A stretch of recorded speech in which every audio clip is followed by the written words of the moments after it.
Town سے کراچی. وہ کہہ رہے ہیں جی کہ کل کراچی میں ایم کیو ایم نے احتجاج کے لیے غیر ملکی کھلاڑیوں کے ہوٹلز والے علاقے کا انتخاب کیا، بہت غلط کیا. پیپلز پارٹی کی حکومت نے خواتین سمیت احتجاجی کارکنان پہ بہت تشدد کیا اور بہت ہی غلط کیا. 4 سال بعد کراچی میں نامعلوم افراد نے جبراً دکانیں بند کرا دیں. بہت غلط ہوا. یہ سب کچھ ہو کیا رہا ہے؟ سوال یہ ہے کہ ہمارے ملک میں تبدیلی اور حقوق کا نعرہ ہمیشہ سے پرتشدد کیوں ہو جاتا ہے؟ عزیز احمد صاحب، آپ میری بات سے اتفاق کریں نہ کریں، آپ نے مجھ سے پوچھا ہے تو میں اپنی سمجھ کے اوقات بساط کے مطابق آپ کو جواب دے رہا ہوں. یہ سب جو آپ نے گنوائی ہیں اور اس کے علاوہ بے شمار، یہ عذابوں کی قسمیں ہیں. یہ عذاب ہیں جو مختلف شکلوں میں نازل، اور یہ ایسا ہی ہونا تھا، ایسا ہی ہو رہا ہے اور ایسا ہی ہوتا رہے گا. بڑی بیسک بات ہے. ہمارے آقا کی ٹیچنگز کے مطابق، میں کوئی اپنی عقل کی بات نہیں کر رہا، جس معاشرے میں انصاف نہیں ہوگا، اور انصاف کا رینج بہت بڑا ہے، بہت بڑا ہے. اقتصادی انصاف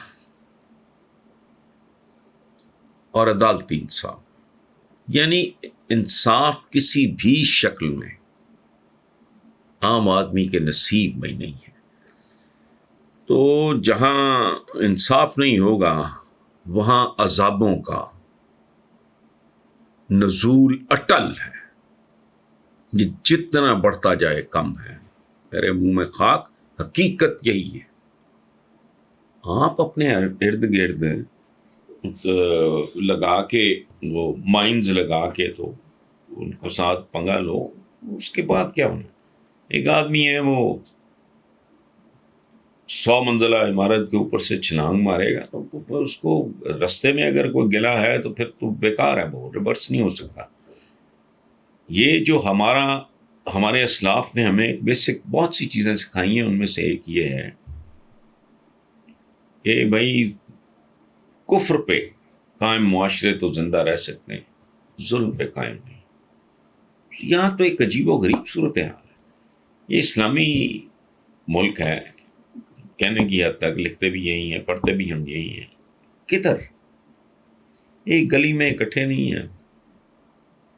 چودھری کمی کے ساتھ ایک چارپائی پہ نہیں بیٹھ سکتا. تو وہ عجیب و غریب تماشا بنایا ہوا ہم نے. کہتے ہم کچھ ہیں، کرتے ہم کچھ ہیں. مسالک کی بات آپ دیکھ لو، یہ یعنی ہر لیول پہ ایک تقسیم ہے. افقی، عمودی، ورٹیکل دیکھ لو آپ، ہورزنٹل دیکھ لو آپ، تقسیم پر یہ طبقاتی تقسیم ہے. پھر بہت ہائی پروفائل پڑھنے والے بچے بھی ہیں، تو جوتے صاف کرنے والے لوگوں کے، چائے ڈھونے والے، پان لاگے دینے والے بچے بھی ہیں، اور جو اینٹوں کے بھٹوں پہ کام کرنے والے اور ابیوز ہونے والے بچے بھی ہیں. یہاں وہ بھی ہیں جن کے حکم کے بغیر پتہ نہیں ہلتا، تو یہاں وہ بھی ہیں جن کو پتے گھاس پھوس بھی کھانے کے لیے نہیں ملتا. اور میں گھاس پھوس کی بات نہیں کر رہا، محاورے کی بات نہیں کر رہا. جو ساگ، پالک، ساگ، میتھی، اس طرح کی گھاس پھوس بھی افورڈ نہیں کر سکتے. تو اس طرح کے معاشرے کے بارے میں یہ سوچنا کہ وہاں کوئی امن ہوگا، خیر ہوگی، سکون ہوگی، بہت تھوڑا وقت رہ گیا. میں دیانتداری سے یہ سمجھ رہا ہوں، اگر اس کو روکتے نہیں آپ اور اس کو ریورس نہیں کرتے تو پھر ظاہر ہے جس چیز کا جو انجام ہوتا ہے تو ہونا ہوتا ہے. آپ اپنی کوئی سیاسی جماعت کیوں نہیں بناتے جس میں آپ ان لوگوں کو اختیارات سے نوازیں جو اہل، قابل اور ایماندار ہوں؟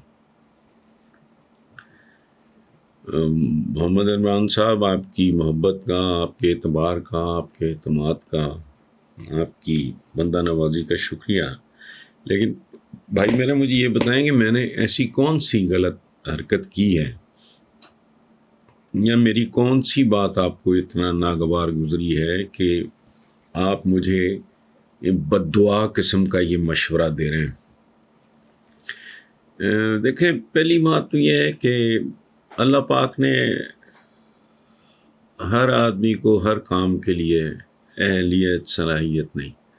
میں سوشلائز کرنے والا، میں بہت محدود تعداد میں لوگوں سے ملتا ہوں. میں سوشلائز نہیں کرتا پارٹیز پہ، تقریبات پہ، اس سرکاری بریفنگز وغیرہ پہ. I don't go. تو میرا تو ٹائپ نہیں ہے. میں بیسیکلی بچپن سے ہی نا، مجھے میں لکھنے پڑھنے کا، یہ نہیں کہ میں ایک بڑا قابل اسٹوڈنٹ تھا، نہیں. لکھنے پڑھنے سے میری مراد یہ آوارہ قسم کی پڑھائی یہ وہ. میں ایک اچھا اسٹوڈنٹ تھا لیکن کوئی ٹاپر شاپر یا کوئی اس طرح کا قطن نہیں. اس کا مطلب یہ نہیں کہ میں ایک بڑا پڑھاکو تھا. But I enjoy reading, writing, مجھے اچھا لگتا ہے. اور میں بہت ایک ذاتی قسم کی ایک زندگی، بڑی پرائیویٹ قسم کی گزارتا ہوں. میرا حلقہ ہے وہاں بہت خوبصورت. میرے اسکول، کالج، یونیورسٹی کے دوست آج تک گہرے رابطے. خوبصورت ہے، محدود ہے. پریکٹیکل لائف میں آ کے بھی میرے بہت کم رشتے، بہت کم بنے. تو مجھے آپ یقین کرو کہ بچپن سے ہی نا یہ سیاست سے مجھے پتہ نہیں، گھن آتی ہے، نفرت ہے. اسکول، کالج، یونیورسٹی، اس کام سے ہی نفرت رہی. انتہا یہ ہے کہ کالج تک میرے ایک بہت ہی پیارا دوست اولمپئن تھا پاکستان کی ہاکی ٹیم کا سٹار تھا، ارشد چودھری. میرا بچپن کا دوست ہے. اختر رسول کے وہ اپنا فرسٹ کزن بھی تھے اور ان کے بردر ان لا بھی. میرا بچپن کی دوستی تھی جو ارشد اللہ کری کے رحمت کرے اس کی موت تک جاری رہی اور آج تک جاری ہے. میں بہت ریگولرلی اس کو یاد کرنے والا ہوں. تو اس کی بڑی خواہش تھی، وہ خود تو ہاکی کا سٹار تھا. پہلے اس کی خواہش تھی کہ میں ہاکی کھیلنا شروع کروں تاکہ ہم زیادہ سے زیادہ وقت اکٹھے گزار سکیں، کیونکہ شام کو ظاہر گیمز وغیرہ کا سلسلہ ہوتا. پھر جب اس نے دیکھا کہ یہ ادھر نہیں آ رہا تو پھر اس نے نا مجھے بڑا زور لگا کے نا کوشش کی کہ میں پالیٹکس میں، کوئی کالج میں الیکشن، اسکول میں ہوتے تھے اور ٹائپ کے الیکشن، کالج میں نے کہا نہیں، وجہ کیا ہے. تو میں نے ایک بار ارشد کو بتایا کہ یار مجھے بھکاری پہ رحم آئے، ترس آئے، اور بات ہے بھیک مانگنا اچھا نہیں لگتا. بھیک مانگنے والا بھلے نوٹ مانگ رہا ہو چاہے کوئی ووٹ مانگ رہا ہو، ہے بھکاری. تو مجھ پہ رب العزت کا، میرے رب کا، میرے خالق کا اتنا بڑا، میرے پہ بہت سارے احسانات ہیں، بہت سارے، ان گنت، جس میں سمجھتا ہوں کہ سب سے بڑا احسان میرے رب کا مجھ پہ یہ ہے کہ میں نے زندگی اپنی ہی شرائط پہ گزاری. I was 18, 19، 20 سال کی عمر میں وہ گھر کے جبر کیا، الحمدللہ، مطلب I loved my father. آج بھی ہمارے پورے گھر میں میرے وہ جو مجھے ڈکٹیٹ کرانا چاہ رہے تھے، جو میں نے ڈکٹیشن لینے سے انکار کر دیا. میں نے کہا میں نے سول سروس نہیں، میں نے پڑھائی لکھائی کا کام کرنا ہے. تو اس طرح وہ گھر بار ہی چھوڑ دیا تھا.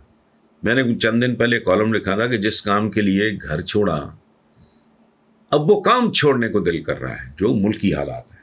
سو اس لیے پلیز آپ مجھے اپنی دعاؤں میں یاد رکھیں. آپ کی محبت کا بہت شکریہ، لیکن مجھے پلیز یہ مشورہ نہ دیں، بڑا گندا کام ہے. اور on top of every thing, میں شاید جس طرح کا میں مستقبل دیکھ رہا ہوں، میں شاید میں مطلب سوچتا بھی، لیکن اب تو عمر کا وہ حصہ ہے کہ چل چلاؤ کا وقت ہے. دس از پیکنگ اپ ٹائم. ٹھیک.